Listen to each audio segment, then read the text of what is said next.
Voces del Congreso. ¿Qué tal? Es un gusto estar con ustedes nuevamente a través de Voces del Congreso, un programa diseñado para darle voz a quienes están precisamente inmersos en la labor legislativa. Hoy un invitado que nuevamente no es diputado, pero sí tiene mucha potestad para poder hablar de los temas legislativos. Y hoy queremos además que usted conozca, que aprenda cierta parte, comprenda también parte del trámite legislativo, porque a veces es un poco engorroso, es un poco confuso en el tema de los términos de la jerga legislativa. Y vamos a hablar con don Edel Reales Novoa, quien es el gerente general del departamento de la Secretaría del Directorio, que es el encargado prácticamente de llevarle el pulso a los trámites de los expedientes que se discuten, que se envían a comisión y posteriormente ya plenamente en la discusión del plenario. Don Edel, ¿qué tal? Mucho gusto y gracias por poder compartir parte de su tiempo. Sabemos que estamos en una jornada complicada con el tema de mociones sobre el proyecto de vía rápida o el trámite de vía rápida del proyecto de jornadas excepcionales.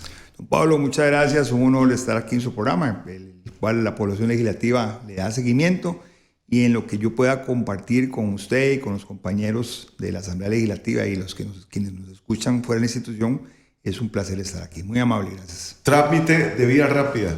¿En qué consiste este procedimiento legislativo?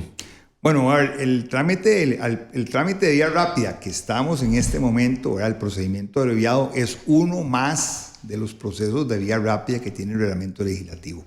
El reglamento tiene muchas opciones y ahorita estamos en este proceso que se llama procedimiento abreviado. ¿Cuál es la diferencia de este a otros? Bueno, este establece por primera vez tenemos un instrumento del reglamento muy claro, el trámite de comisión, del trámite plenario cuando el proyecto está dispensado, o el trámite de plenario cuando un proyecto de ley tiene mociones 137 ya presentadas, como es este caso. La principal característica es que establece un plazo determinado para presentar mociones, 3 días hábiles, a partir de que inicia la discusión.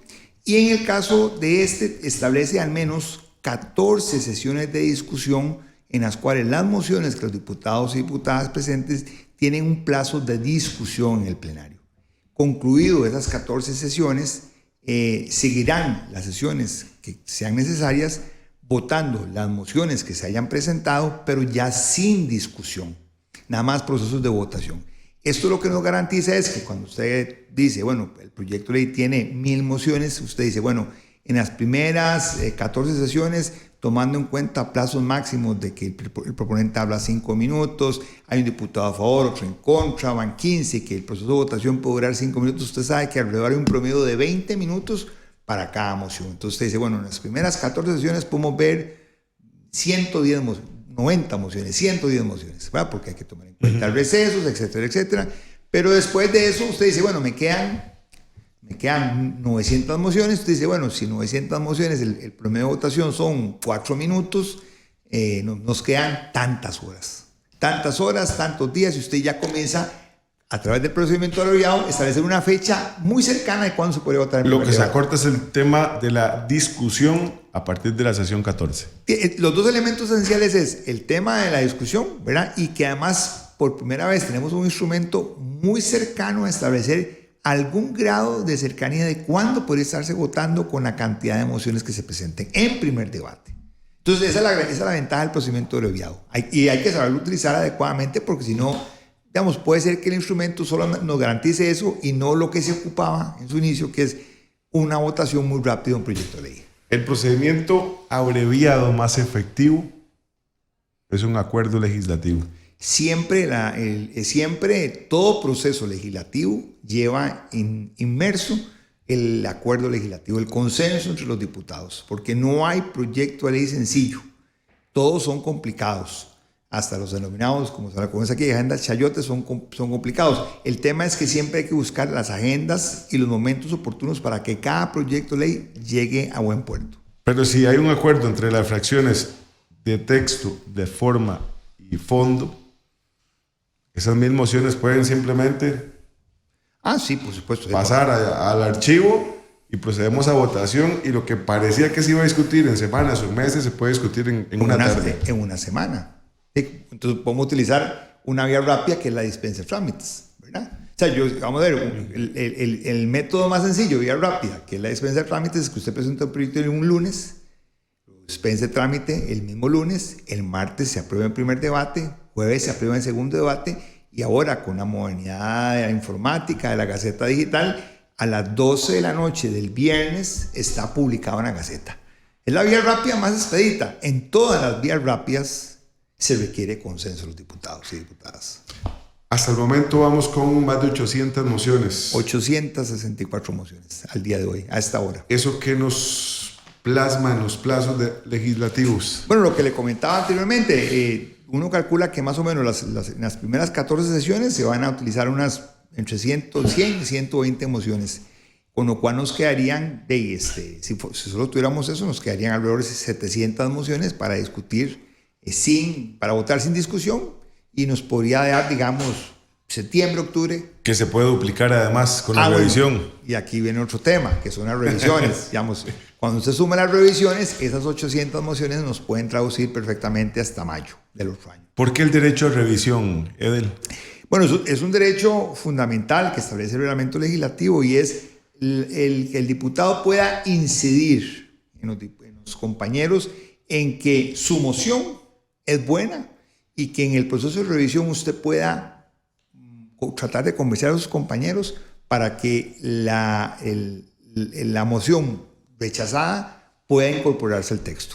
Esa es la primicia inicial. La otra es que es un derecho básico de todo proceso parlamentario, que es que se soliciten, que yo pueda revisar los actos que se están votando. Para dos cosas. Uno, para incidir en el proceso de mejorar el texto, y otro, para la firmeza de los actos. O sea, recordemos que la Asamblea Legislativa, cada vez que resuelve algo, requiere una firmeza. La revisión me garantiza la firmeza del acto.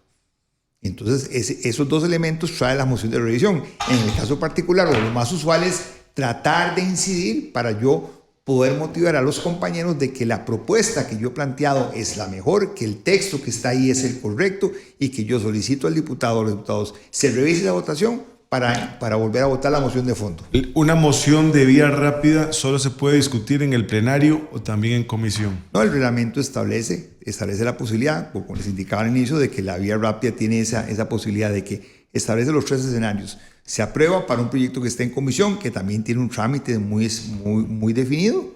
Igual, habrán N cantidad de mociones, pero también establece esos parámetros de cuándo podría votarse un proyecto de ley. En cuanto al plazo, ya por el fondo, en este caso, ¿cuánto tienen los diputados una vez que se discutan todas las mociones y poder hablar por el fondo del proyecto? Y también expliquémosle a quienes nos siguen qué es hablar por el fondo. Bueno, una vez, vamos de atrás hacia adelante, ¿qué es hablar por el fondo? Una vez que se hacen el trámite preparatorio, ¿verdad?, el proyecto de ley, que significa, digamos, este conjunto de mociones que se conocen, en el cual el texto se va a ir armonizando, que posiblemente una vez que se tenga un texto actualizado hay que consultarlo y publicarlo por un tema de formalismos del procedimiento, se abre un espacio de discusión por el fondo, en el cual, ahora sí, todos los diputados, en el trámite de primero y segundo debate, tienen 10 minutos, pueden hablar y mencionar las bondades o los desperfectos del proyecto de ley. Y aquí es lo que se conoce a veces como el espíritu del legislador. Es cuando se busca ese expediente, es qué es lo que los diputados querían decir o qué es lo que el diputado quería establecer con ese proyecto de ley. Y esa es una etapa muy importante en el trámite legislativo, porque es donde efectivamente el operador jurídico, el magistrado de la Sala Constitucional, el juez, el oficial de tránsito, cualquier persona que le vaya a corresponder ver esa ley, puede en las actas ver lo que los diputados querían con ese proyecto de ley. Y también sirve, que es lo más importante, si el proyecto de ley es imperfecto, ¿verdad?, tiene problemas, ver las futuras reformas a esa ley, porque en el proceso de formación de la ley eso es interminable, ¿verdad? Porque es necesario, cuando un proyecto va a comisión, que ha sido, al plenario, perdón, que ha sido ya ampliamente discutido en una comisión, con audiencias, con mociones y demás, devolverlo, y en esto es moción de vía artículo 137, que es la más usual, ¿verdad? Y lo digo así porque normalmente quienes nos siguen dicen moción 137. ¿Y eso qué es? Eso que es, claro. Ok, es devolver el proyecto a comisión durante 2 oportunidades. Sí. ¿Por qué? Si ya fue revisado. Vamos a ver. Si fue discutido. Claro que sí, Pablo. El tema es el siguiente. El proyecto le va a una comisión, digamos, en el proceso ordinario, una comisión permanente, social, donde 6, 9, 11 diputados son los que analizan el proyecto de ley, hacen esa etapa preparatoria a través del dictamen, y entonces el proyecto de ley llega al plenario. Pero ahí nos encontramos al resto de diputados. A los 48 restantes. 48 restantes, por ejemplo. Entonces, aquí entran, vamos a ver, conceptos, y lo podemos ver desde un punto de vista muy académico, conceptos ideológicos. Tenemos distintos partidos en la Asamblea Legislativa, unos de derecha, otros de izquierda, centro, ¿verdad? Esos tipos de ideología son, en el más puro sentido, visiones del mundo o visiones de cómo yo quiero mejorar un país. Y en lo más estricto de la ciencia política, todos los partidos políticos buscan el bien común. Algunos consideran desde distintos tipos de óptica. Entonces, tomando en cuenta eso, simplemente un espíritu muy académico, yo, diputado o diputada, leo el texto y encuentro que hay elementos que no satisfacen ese bien común desde la óptica que yo veo el partidaria mundo, partidaria, y también desde la óptica de mis electores. Recordemos que los diputados vienen por un grupo político que los apoyaron para defender distintas tesis, y ahí es donde el diputado presenta mociones para buscar ese bien común. Vea que estoy hablando aquí meramente académico. Vamos a buscar ese bien común, vamos a mejorar. Recordemos que la moción de 137 fue un primer procedimiento pequeñísimo de vía rápida, porque fue cuando se inauguran las comisiones, ¿verdad? Por ahí en los años 60, las comisiones permanentes ordinarias que salían y que por la vía de la excepción, ¿verdad?, los diputados podrían presentar mociones para mejorar el texto. Ahora ese instrumento, digamos, que es muy común que pase en la Asamblea Legislativa, vamos incorporando procedimientos de la vía de excepción que se van volviendo ordinarias. 137 fue por excepción, artículo 138, que es reiteraciones de excepción, dispensas fue por excepción, dispensas rápidas, 177 bis por excepción, retrotracción de primer debate, de segundo a primer debate fue por excepción, y cada uno de esos instrumentos se van volviendo parte de ese cóctel de instrumentos que tiene el diputado, vuelvo a insistir, desde un punto de vista meramente académico, de buscar el bien común. Porque yo, diputado, cuando voy a mis electores, yo les digo, yo presenté esta moción y aquí estamos defendiendo lo que yo les prometí a ustedes que venía a defender desde nuestro punto de vista. Ya después depende del criterio de la mayoría. Ya vendrá el tema político, ¿verdad? Es otra discusión, ¿verdad?, que es válida y es parte esencial del Parlamento. Mencionó un tema o un término muy común: retrotraer un proyecto de ley. Ok, vamos a ver. ¿Qué pasaba? Instrumentos que se ponen por la vía de la excepción. Ese instrumento se incorporó en el reglamento por ahí en los años 90, copiado de España y de Italia en las comisiones plenas, que era: un proyecto de ley está aprobado en primer debate. Cuando la comisión de redacción revisa el texto, a usted le traen un texto, porque el trámite de segundo debate inicia con la verificación del texto final, lo que se conoce como la redacción final. Y ahí usted encuentra que hay un punto, una coma, un verbo que está malo. Le falta un inciso, falta una referencia. Puede ser para un portillo y jurídico. Digamos, aquí vamos a ver. Torta. Una torta. Yo en mis épocas de universidad les decía, un punto, una coma es fundamental. Un podrá, un deberá son dos verbos distintos. Y entonces, ¿qué pasaba? ¿Cómo corregimos el texto? Se incorporó en el reglamento, en las plenas, el término que es retrotraer. Un proyecto de ley que está en segundo debate se retrotrae a primer debate para corregir algo muy particular. Esa figura se trajo al plenario, también igual que la misma función. Se le puso un sellito, yo lo retrotraigo y el diputado podrá presentar una moción por artículo para evitar, digamos, que el acuerdo político se rompa, ¿verdad? Toca otro tema fundamental porque nos lleva en aplicación a la interpretación que harán los jueces y quienes tengan que ver con el procedimiento de la ley, que es la redacción. La redacción tiene que ser depurada, tiene que ser clara, concisa, tiene que quedar totalmente certero el espíritu del legislador. Puso un ejemplo, deberá y podrá. Exactamente. ¿Dónde está la diferencia para que nos entiendan cuáles pueden ser las implicaciones de un texto mal redactado? Digamos, un texto mal redactado hace que una ley que era para regular algo muy estrictamente, el verbo utilizado inadecuadamente es podrá. Yo podría, digamos, la municipalidad podrá revisar. Ahí hay una potestad, de decidir si sí o no. Exactamente. La municipalidad podrá revisar el plan ambiental. Otra vez que diga, para usted construir la casa, deberá presentar a la municipalidad, y es un deber del ciudadano, un plan ambiental para poder construir. Entonces cambia la función. Ahí hay una obligación. Una obligación. Y posiblemente esas obligaciones, entramos a otra etapa del reglamento legislativo y la constitución política, pueden ir aumentando la obligatoriedad de los votos. Normalmente los asuntos... ¿Qué puede pasar en este tema de 4x3?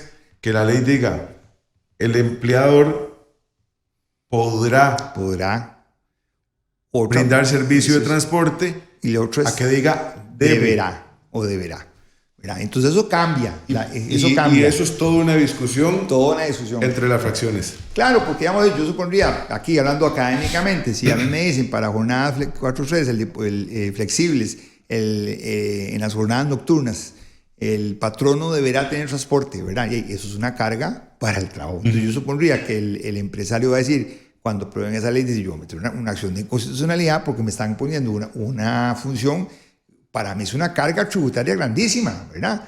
Entonces, ese tipo de cosas en la redacción de las normas, por eso la misma Sala Constitucional ha sido muy clara de que el debate debe ser razonado, reposado, que permita a las partes, volviendo al ejemplo anterior, buscando el bien común para la sociedad, tener un amplio espacio de discusión. Los debates apresurados a veces generan problemas. ¿Por qué? Porque se presenta un texto, volviendo a jornadas 4-3, digamos en este momento pueden haber presentados 1 o 2 textos sustitutivos, ¿verdad? Ahí los tenemos, pero puede ser que en la moción 1500 exista un articulito que revisa algo que aquí tenemos dudas en ese texto, y eso nos permite, cuando lleguemos a la moción 1000 y pico, repasar, porque los diputados evidentemente consultan con los sectores, consultan con, ¿verdad? Y dicen, mira, si hacemos, no aprobamos. No significa con esto que los diputados tienen que pedirle permiso a la sociedad civil, pero sí es una realidad que sí consultan, porque un texto inconsulto, intramuros, es un texto totalmente ineficiente, ¿verdad? Fuera de la realidad. Texto sustitutivo, ¿qué es y para qué sirve? Bueno, vamos a ver, el texto sustitutivo es otro instrumento que tiene el reglamento, que permite, digamos, yo tengo en comisión, de que lo más básico, yo tengo 6 diputados, tengo muchas ideas, el proyecto tiene un texto base y sobre ese texto base comenzamos a hacer un peloteo de cómo mejorarlo. Al fin y al cabo, los diputados de esa comisión o del plenario encuentran de que todos poniéndole un pedacito de la parte de ellos, es mejor hacer un nuevo texto, un texto sustitutivo. Un borrador de consenso. Exactamente, que sustituye totalmente el texto base. Generalmente está protegido por un consenso, porque son distintos pedacitos que le agregamos todos, y que ese en una sola votación, ya no vamos a hacer 10 votaciones de 10 mociones, en una sola votación, tenemos un nuevo texto de consenso, ¿verdad? Y entonces ese es el famoso texto sustitutivo, que es tanto en el trámite de comisión, de plenas o de plenario, ¿verdad? Que recoge, ¿verdad? Viendo todo ese panorama y ya yendo un poco al ámbito social, la gente critica mucho, ¿por qué duran tanto en aprobar un proyecto, 2-3 años? Aquí estamos plasmando la importancia de generar esa discusión que permita un texto viable, un texto concreto, claro, y una ley totalmente aplicable. Eso no quiere decir tampoco que no se puedan ir errores, son seres humanos. Sí, no, vamos a ver, los proyectos de ley duran el plazo que requieran. ¿Por qué? Por el proceso de maduración que tiene. Hay textos son mucho más complejos que otros. Yo insisto a la gente cuando me consulta o cuando da clases en la universidad, usted se pone a leer un texto, ¿verdad? Y usted tiene que ver, ¿verdad? Cuando comienza a revisar, tiene que tener mucha claridad. Y siempre el operador jurídico, ya sea insisto, desde el magistrado hasta el oficial de tránsito o el policía o el juez o la persona, tiene que poder entenderlo. Hay una realidad en el sistema jurídico costarricense que eso nos permite que la ley sea entendible para todos. Yo entiendo y entendemos todos que hay cosas muy técnicas, pero la idea es que la redacción de la ley sea entendible para todos, que todos podamos aplicarla y que todos podamos entenderlos. En ese ejercicio, y reitero, de buscar el bien común, la ley a veces requiere mucho espacio de diálogo y de consulta. Otro aspecto, Edel, muchas veces se critica el perfil del diputado, que porque hay diputados que no tienen título, que porque hay diputados que no tienen conocimiento en cierta materia haciendo las leyes. La ley como tal no la hace el legislador de decir yo la redacté, sino que lleva todo un conglomerado de profesionales, claro, que están inmersos en esa redacción. Al final es el que lo presenta, el que lo firma y el que vota. Pero detrás de toda esa discusión hay un grupo de profesionales que están precisamente revisando todos esos aspectos. Claro. No, y además, vamos a ver, hay que recordar una cosa, es importante. La Asamblea Legislativa, dirían por ahí, es un corte transversal de la sociedad. Lo bueno y lo malo que vemos de la Asamblea Legislativa es nuestra sociedad. Los diputados son hombres y mujeres ciudadanos que viven en este país, sienten lo mismo que sentimos todos. Entonces, la voz del agricultor, la voz de la ama de casa, porque hay diputadas que son amas de casa, que son mujeres que han estado en su casa, la voz del abogado, del político, el economista es fundamental en esa construcción de la legislación. Entonces, todas las voces son importantes. Yo recuerdo, no voy a decir el nombre de un diputado, en los años 90, cuando estuve yo por aquí en la Asamblea Legislativa, que decía, mire, yo soy un agricultor y soy de Acosta. Yo de esto no entiendo. Me estaba hablando del PL 480, aquellos programas de ajuste del PL 480. Y decía, pero cuando uno siembra, uno tiene que ver la tierra, el agua, tal cosa. Y yo siento que, así como yo siembro café, yo siento que ese proyecto de ley no tiene ni buena agua, ni buena tierra, ni buena semilla. Ese es mi sentimiento. Si alguien me convence, entonces yo decía, ¿qué manera más clara de plantear su posición sin tener que meterse en una discusión jurídica, porque él no era abogado, sino agricultor, y él lo decía claramente, pero decía, miren, yo se lo veo bien malo, convénzame de que está bueno. Entonces yo desde ese día entendí que todas las voces son importantísimas porque todas tienen un sentimiento, una parte de este país. O ignorarlas, obviarlas es el error más grande. Hay mil historias de eso. Pensar solo en profesionales o clase media alta en asamblea es un error gravísimo. Es omitir, claro, a la otra sociedad, claro, que está en un estrato más bajo y que probablemente esos de perfil alto no vayan a tener esa sensibilidad de plasmar lo que están esos costarricenses viviendo. Mire, las principales leyes de ayuda social han tenido esa visión de las maestras o de los profesores, que son los que están ahí directamente con sus estudiantes, con sus familias de escasos recursos, que saben la vivencia. Y además hay otro tema importante.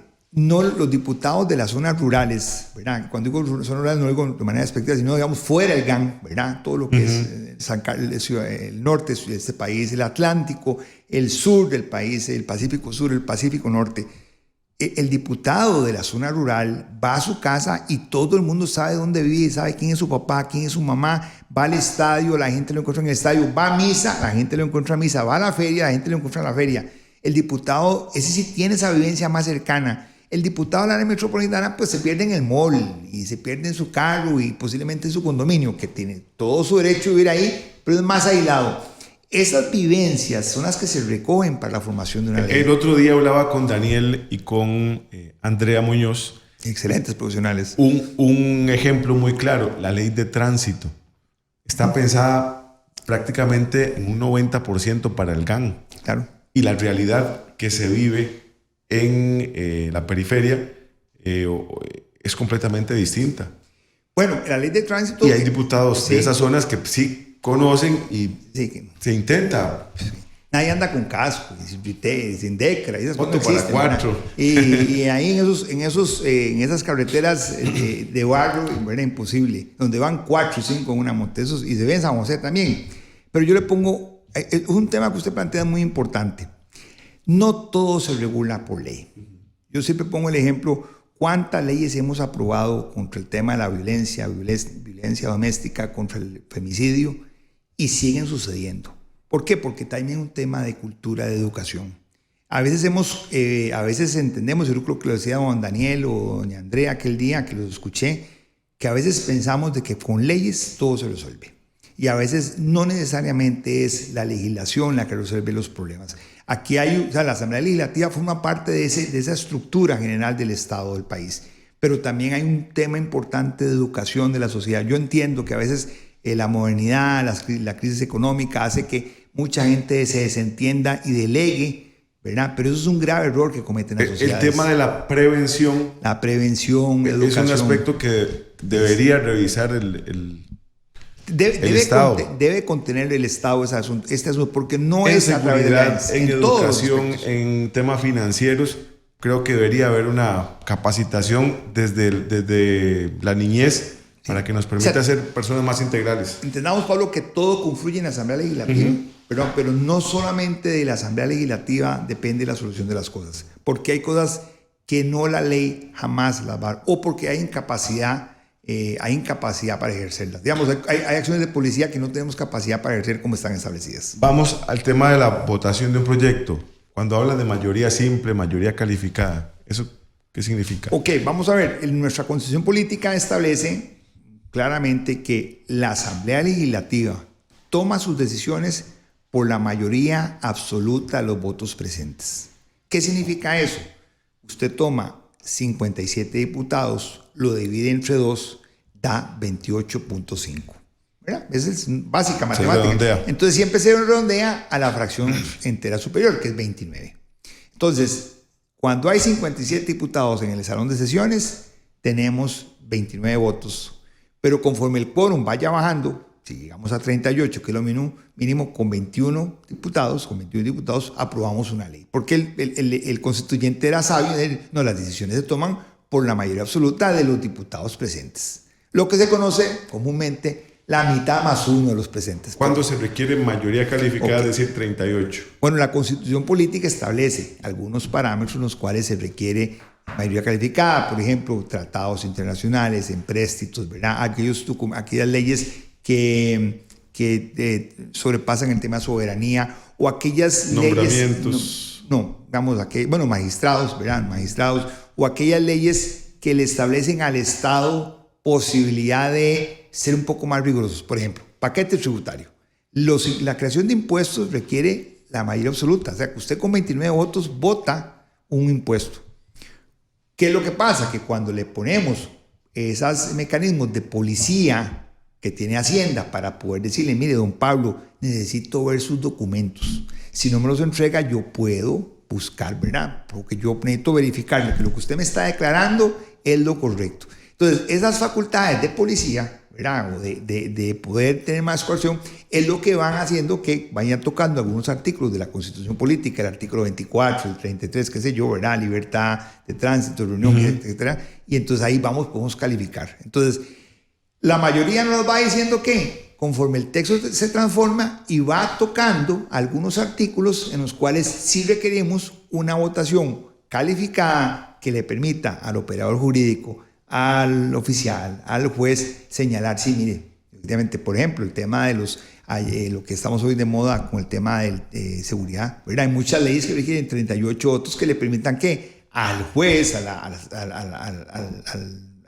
fiscal, ¿verdad?, tener herramientas para poder combatir el crimen organizado. De acuerdo al impacto que pueda tener en la garantía de las potestades individuales o colectivas, ahí va el anélisis de si se requiere mayoría simple o calificada. Y aún así, con mayoría calificada no garantiza nada, porque vamos a ver, viene el tema de la operatividad de la ley. La ley dice una cosa y puede ser que la persona que lo interpretó o la está aplicando esté yendo más allá de lo que la ley le está permitiendo, y es donde la persona recurre a la Sala Constitucional para decir, mire, es que aquí me están aplicando este tipo de disposiciones y yo no veo en el texto que eso se puede hacer, o veo en estos textos, ¿verdad?, que lo que están aplicando, y pues será el Tribunal Constitucional el que determine si lo que es la actuación que está haciendo esa persona es correcta o no. Yo siempre he dicho, siempre le digo a la gente, miren, un proyecto de ley, una ley, irremediablemente va a ir a la sala constitucional en este país. Por tres razones. Uno, porque los diputados lo pueden consultar, una facultad cuando tienen dudas. Dos, porque el operador jurídico se extralimita y entonces alguien va a la sala y cuestiona el accionar de ese operador jurídico.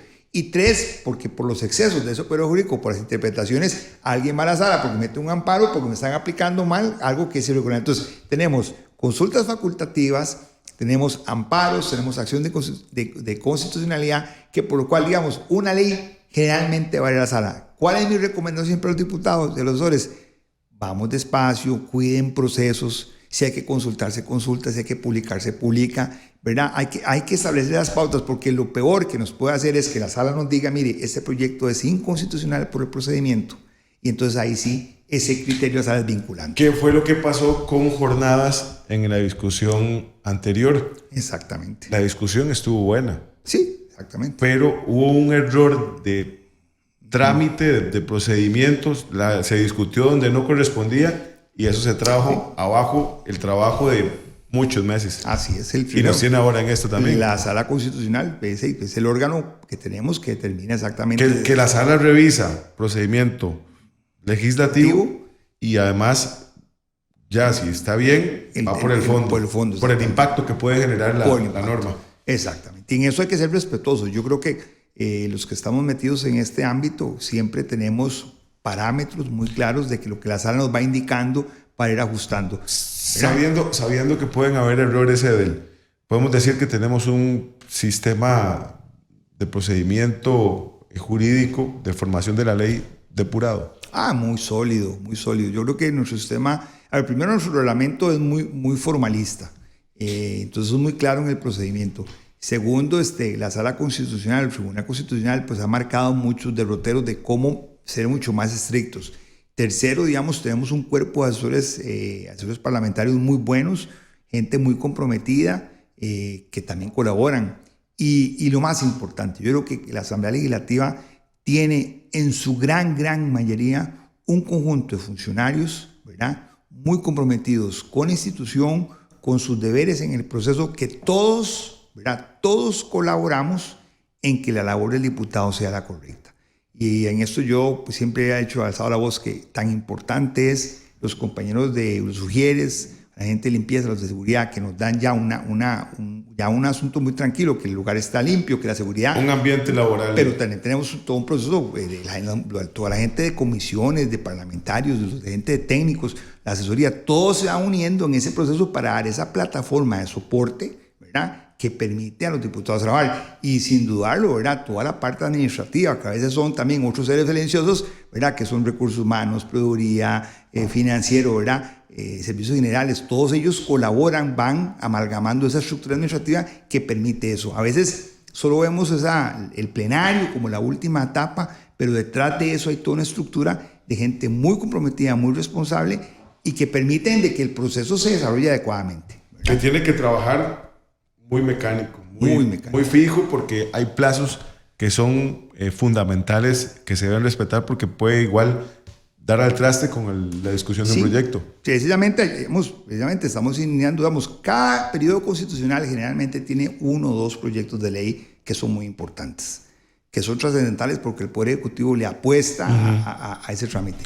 Y cada vez que eso se define, digamos, la Asamblea Legislativa se transforma como organización en cumplir todo para que el proceso final, ¿verdad?, que los diputados que tienen que trabajar en el plenario final ahí tengan las mejores condiciones para que eso se suceda. Y entonces pasa igual como en los partidos de fútbol, como el árbitro. Entre más silencioso sea nuestra participación, más tranquilo va ese proceso, ¿verdad? Nosotros estamos todos ahí para colaborar. No somos como lo decía creo que doña Andrea y don Daniel, no somos para figurar, pero nos corresponde un trabajo muy arduo, ¿verdad?, para garantizar facilitadores para eso. Entonces, ya para ir concluyendo, algunos mitos. Dicen que los diputados salen pensionados. Sí, bueno, eso es un mito, ¿verdad? Del año 93 esa ley fue la ley marco de pensiones, fue eliminada, ¿verdad? Han habido otros procesos en los cuales se ha ido depurando, como el tema del magisterio, pero digamos, el diputado no sale pensionado como era antes, ¿verdad? No sale pensionado por ser diputado. Por ser diputado. Si cumple las cuotas, si cumple la edad cuando concluye su periodo acá, exactamente. Está Por ejemplo, en su derecho.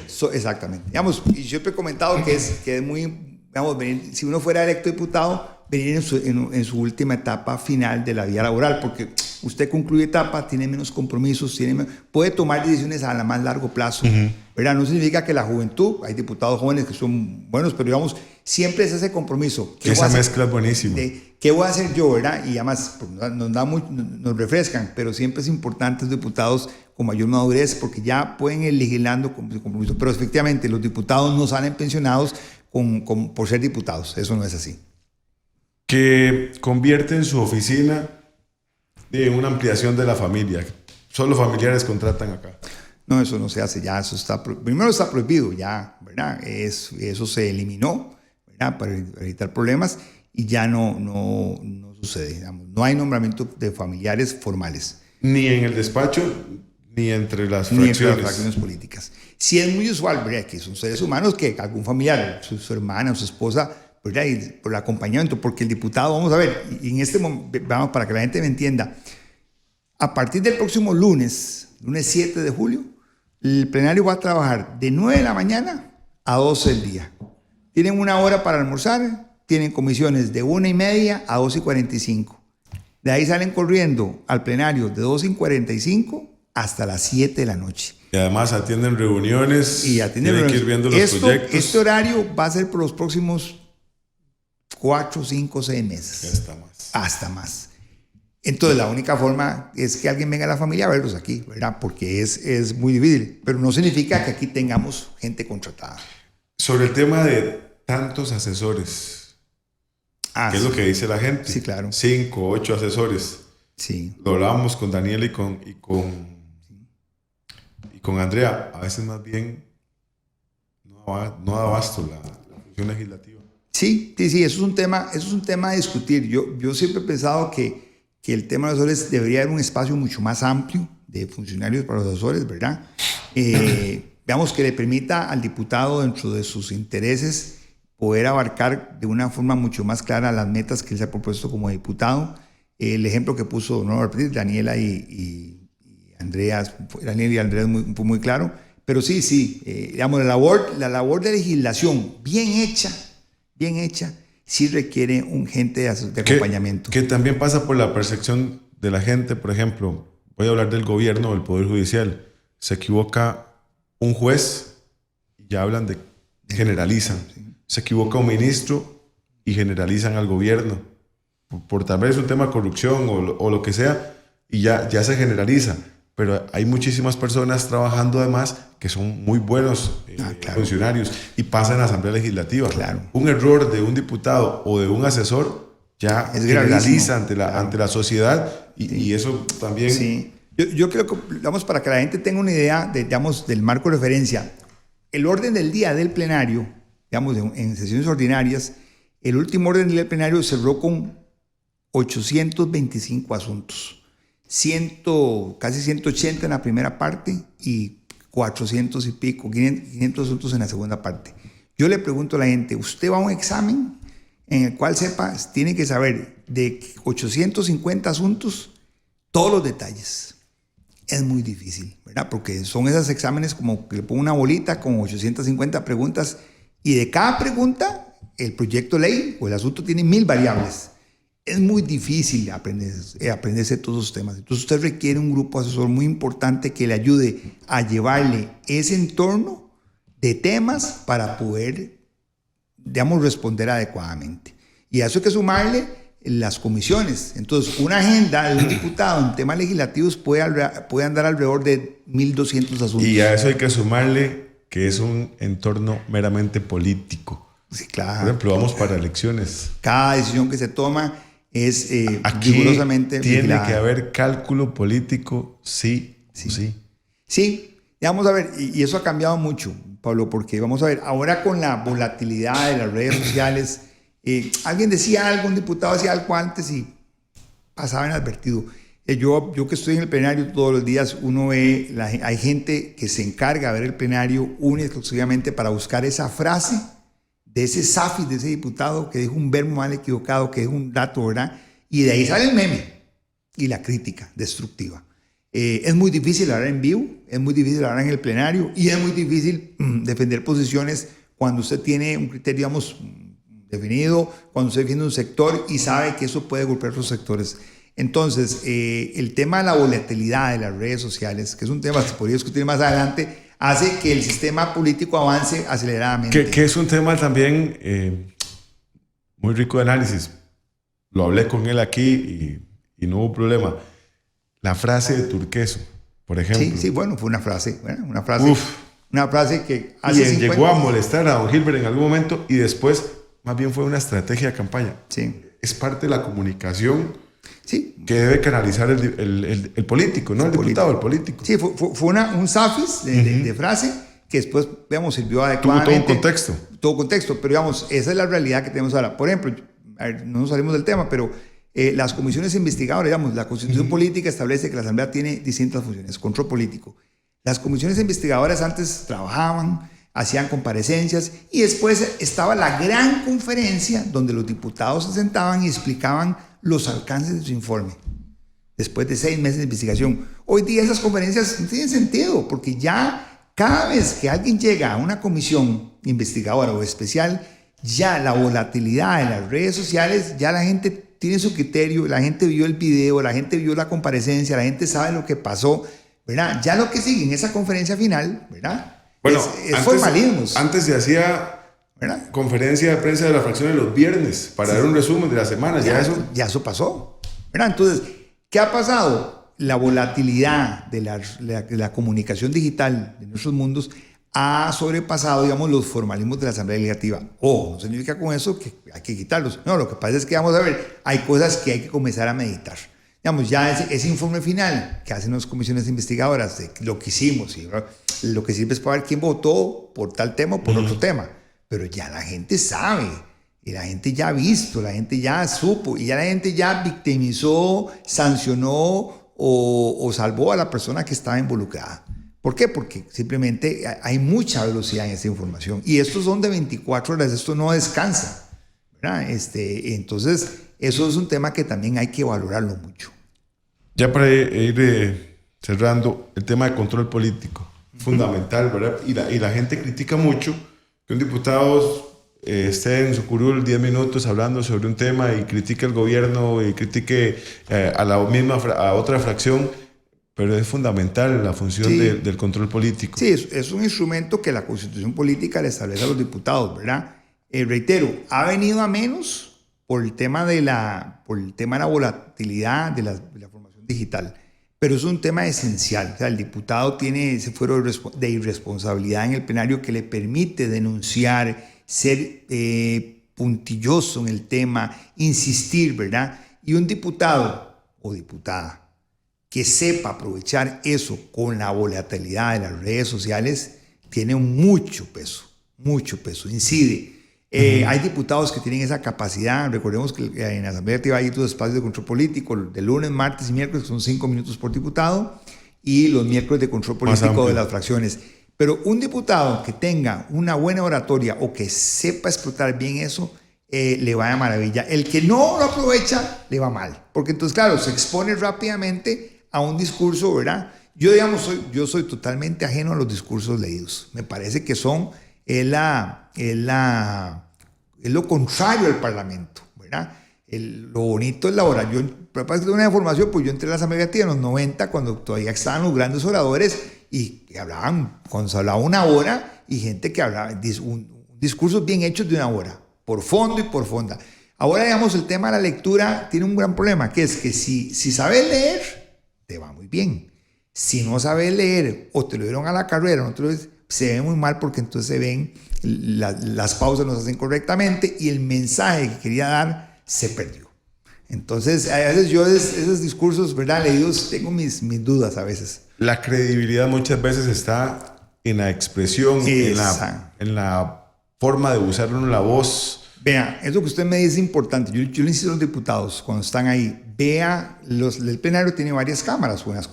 Vea la cámara. Usted le está hablando, o sea, el diputado no le está hablando a los compañeros, le está hablando a la sociedad. Vea la cámara. Usted tiene que hablar a la gente porque usted está dando un mensaje a su electorado, a la ciudadanía. También tiene que convencer a los diputados, pero digamos, vean las cámaras. A veces están así, vuelven para otro lado o están leyendo y eso pierde el discurso. En esta época que es visual, el diputado tiene que ir a la cámara. Ver a la cámara, proyección de credibilidad. Y ese mensaje cala. Si usted lo hace bien, es un éxito. Si no, pues le va muy mal. Y responsabilidad parlamentaria, inmunidad. Es un tema muy delicado. Dos términos muy complejos, muy diferentes. Sí, vamos a ver, el diputado tiene una responsabilidad, digamos, para hacerlo sencillo, en los discursos del plenario. Yo tengo esa responsabilidad de decir cosas, manifestar cosas en ese contexto del control político. Pero esa responsabilidad mía, ¿verdad?, es limitada. Hay que tener mucho cuidado con lo que se dice, porque han habido diputados que después del proceso constitucional han tenido que enfrentar juicios, ¿verdad? Porque alguien dice, usted puede ser muy responsable en lo que dijo, pero usted esto, vamos a los juicios y mira, aunque tenga responsabilidad, siempre va a haber un juicio, ¿verdad? Entonces es un problema. Yo le digo a los diputados, vean, tengan cuidado con lo que dicen, modele, hable inteligentemente, ¿verdad? El tema de la inmunidad, ¿verdad?, también es muy delicado. Si usted lo agarra, usted tiene, digamos, en el periodo constitucional pasado, recordemos un diputado que tuvo un accidente de tránsito, ¿verdad? Lo detienen, ¿verdad? Y hubo que hacer un procedimiento ordinario como cualquier ciudadano, ¿verdad? Flagrancia. Entonces, la responsabilidad es muy delicada, hay que saber ejercer, igual que el tema de la inmunidad. No es que son irrestrictos. Ya ese diputado que antes pensábamos que era intocable, eso ya no existe. Hay que tener mucho cuidado con esos conceptos, ¿verdad? Y además están muy expuestos. Ahora estamos muy a nivel moral, que es quizás el peor juicio que puede tener un político, ¿verdad? Y aquí, vamos a ver, quitemos el tema moral, el video. Es que antes usted le decían, es que tal como no, es que ahora está el video. Ya usted nadie tiene que contarle, decirle si es moral o no. Ya usted ve el video. Y el video ya mata cualquier argumento, ¿verdad? Usted, después de un video donde usted sale una situación incómoda o incorrecta o inadecuada, ¿verdad? Usted tiene que tener mucha claridad cómo defenderse. A veces mejor se queda callado y no dice nada. Y ya, que las cosas fluyan. Y ese es el problema que tenemos en esta sociedad. Bueno, muchas gracias. Encantado, caballero. Mucho Bien, gusto. Gracias. Hemos conversado con don Edel Reales Nova, quien es el gerente general de Secretaría del Directorio, y vamos a continuar con más de la información legislativa. Voces del Congreso.